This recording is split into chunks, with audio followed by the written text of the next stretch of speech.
একটা জায়গায় আপনারা বন্ধুরা মিলে সবাই বসে আছেন, আর মশা শুধু আপনাকেই বেশি কামড়ায়। আপনার বন্ধুরা আপনাকে মজা করে বলে, আপনার রক্ত একটু বেশি মিষ্টি।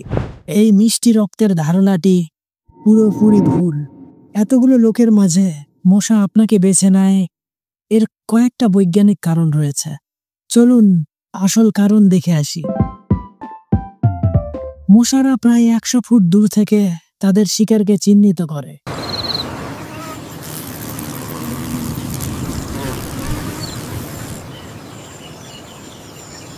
অনেকটা জিপিএস এর মতো। আর তাদের প্রধান আকর্ষণের কারণ হলো 1. আপনার নিঃশ্বাস থেকে বের হওয়া কার্বন ডাই অক্সাইড CO2। ব্যায়াম করলে বা মোটা মানুষদের সবথেকে বেশি মশা ধরে। 2. আপনার ঘামের গন্ধ ল্যাকটিক অ্যাসিড।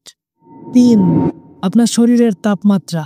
যাদের শরীরের তাপমাত্রা বেশি, মশা তাদের সহজ টার্গেট। আর সবচেয়ে অবাক করা তথ্য হলো, কিছু গবেষণা অনুযায়ী ও ব্লাড গ্রুপের রক্তের মানুষদের প্রতি মশারা দ্বিগুণ বেশি আকৃষ্ট হয় এ ব্লাড গ্রুপের চেয়ে। ব্যাপারটাকে এইভাবে ভাবুন, মশা হলো একজন গোয়েন্দা।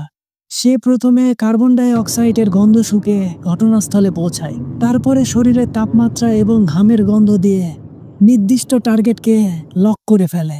আর সে কারণে মশা থেকে বাঁচতে হালকা রঙের পোশাক পরুন, কারণ মশারা গাঢ় রঙের প্রতি বেশি আকৃষ্ট হয়।